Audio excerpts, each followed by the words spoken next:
የሆቴል ይዞታ 80 በመቶ ነበር። ከዚያ ሚሳኤሎች ወደ ከተሞች ተተኮሱ። የሆቴሎች ይዞታም ወደ 10 በመቶ ቁልቁል ወረደ።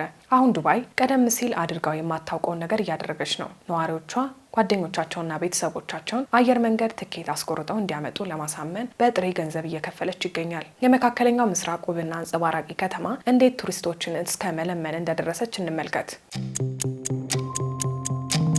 ወደ 2026 እንደ አውሮፓውያን አቆጣጠር መጀመሪያ እንመለስ። በዚያን ጊዜ ዱባይ ማንም የማይደፍራት ነበረች። እንደ አውሮፓውያን አቆጣጠር በ2025 ብቻ 19.59 ሚሊዮን ዓለም አቀፍ ጎብኚዎችን በማስተናገድ በኤሚሬት ታሪክ ምርጡ የቱሪዝም ዓመት ሆኖ የተመዘገበ ታሪካዊ ጊዜ ነበር። ዱባይ ለበርካታ አስርት ዓመታት አንድ የተወሰነ መግለጫ ስትገነባ ቆይታለች። ቅንጦትና ሰላም እጅ ለእጅ ተያይዘው የሚሄዱበት ውጥረት በሞላበት ቀጠና ውስጥ አስተማማኝ እና ሰላማዊ ከተማ መሆን። በኋላ ግን በመጋቢት ወር ኢራን በፋርስ ባህረ ሰላጤ በኩል ባሊስቲክ ሚሳይሎችንና ድሮኖችን አስወነጨፈች። ዱባይም በቀጥታ ጥቃት ተሰነዘረባት። በጀበል አሊ ወደብ ላይ የተሰነዘረው ጥቃት በባህር ዳርቻው ላይ ጭስ እንዲወጣ አድርጓል። በዚያው ጭስ አቅራቢያ ያለፈች አንዲት ዘመናዊ ጀልባ የጦርነቱ ዋና መግለጫ ምስል ሆና ነበር። በዚያው ሳምንት መጨረሻ ተጨማሪ ፍንዳታዎች ዱባይን፣ ሮሃንና ማናማን አናወጡ። በምድር ላይ ካሉት በጣም በዝተው ከሚንቀሳቀሱባቸው አየር መንገዶች አንዱ የሆነው የዱባይ ዓለም አቀፍ አየር መንገድ ለጊዜው እንዲዘጋ ተገደደ። ብሪቲሽ አየር መንገድና ኤሚሬትስ በረራዎቻቸውን ሙሉ በሙሉ አቋረጡ።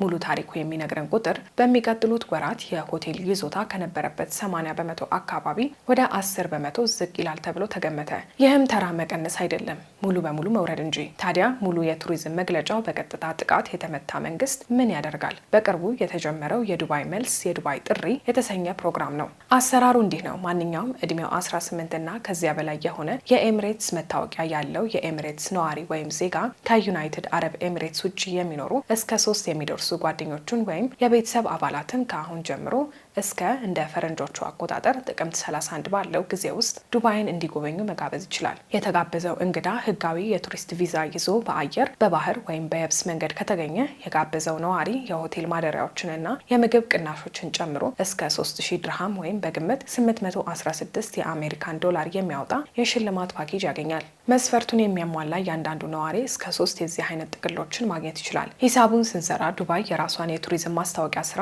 ለህዝቧ በውክልና እየሰጠች የራሷን ህዝብ የሽያጭ ኃይል ለማድረግ እየከፈለች ይገኛል። የታሪክ ተራ የገበያ ማስታወቂያ ዘዴ ከመሆን አልፎ በእውነት ትኩረት የሚስብ እንዲሆን ያደረገው ዝርዝር ጉዳይ እዚህ ጋር ነው። የጌትስ ሆስፒታሊቲ መስራችና ስራ አስፈጻሚ ናይም ማዳድ ለሲኤንኤን እንደተናገሩት ጥቃቶች በዩናይትድ አረብ ኤሚሬትስ ላይ የነበረውን እምነት ሙሉ በሙሉ አላጠፉትም፣ ይልቁንም አወላወልም ፈጥረዋል። የእሳቸው ትክክለኛ ንግግር አየር መንገዶች፣ ሆቴሎች፣ ምግብ ቤቶችና የመዝናኛ ቦታዎች ዛሬም ቢሆን ሙሉ በሙሉ አገልግሎት እየሰጡ ነው የሚል ነበር። እውነተኛው ፈተና ግን ስነ ልቦናዊ ነው ብለዋል። እውነተኛውን ችግርም በግልጽ ጠቅሰዋል። ዓለም አቀፍ ታዳሚዎች በሀገራት መካከል ልዩነት ከማድረግ ይልቅ መካከለኛው ምስራቅን እንደ አንድ ሰፊ ቀጠና አድርገው ይመለከቱታል። ሙሉ ቀውስ በአንድ አረፍተ ነገር ሲገለጽ ይህ ነው። ዱባይ ጦርነት ውስጥ ያለች ሀገር አልነበረችም። ዱባይ አጋጣሚ ሆኖ ጦርነት ውስጥ ካለችው ሀገር ጋር አንድ የካርታ ቀጠና ትጋራለች።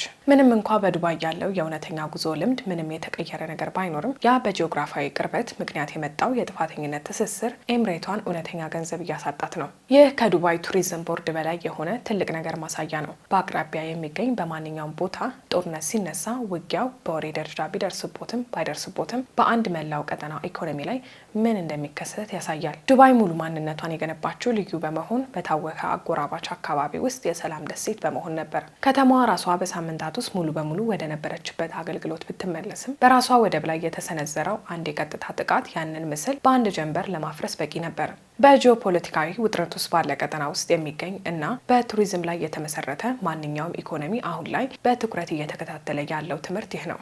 የአንድ ነገር ገጽታ አንዴ ከተበላሸ አካላዊ ጉዳቱ ስለተጠገነ ብቻ በራሱ አይስተካከልም። ገንዘብን፣ ማስታወቂያን እና በዱባይ ሁኔታ ደግሞ ነዋሪዎች ስለ እርስዎ ዋስትና እንዲሆኑ በጥሬ ገንዘብ መክፈልን ይጠይቃል። ፕሮግራሙ እንደ ፈረንጆቹ ጥቅምት 31 ድረስ የሚቆይ ሲሆን ይህም ለዱባይ ማበረታቻው በእርግጥ መስራቱን ለማረጋገጥ ወደ 3 ወር ገደማ ጊዜ ይሰጣታል። እስከዚያው ድረስ የሆቴል ይዞታው በከፍተኛ ሁኔታ ከጨመረ በተመሳሳይ መካከለኛው ምስራቅ አንድ ትልቅ የአደጋ ቀጠና ነው በሚለው የአመለካከት ችግር የተመቱ ሌሎች የቀጠናው ሀገራት ይህንኑ መንገድ ይከተላሉ ተብሎ ይጠበቃል። የማይሰራ ከሆነ ደግሞ ያ የበለጠ ትልቅ ታሪክ ይሆናል። ምንም ያህል የገንዘብ ማበረታቻ ቢደረግ ጭሱን ማየት በሚቻልበት ቅርበት ላይ እየተካሄደ ያለን ጦርነት የስነ ልቦና ጉዳት መመለስ እንደማይቻል ማረጋገጫ ይሆናል።